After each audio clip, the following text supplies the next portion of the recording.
At ito na nga yung aking talong na tinanim. Ayan, may bunga na. O, di ba?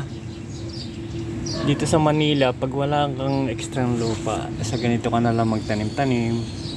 Para nang sa ganun at wala ka ring magawa sa pang araw-araw, ito magtanim-tanim ka para makasurvive.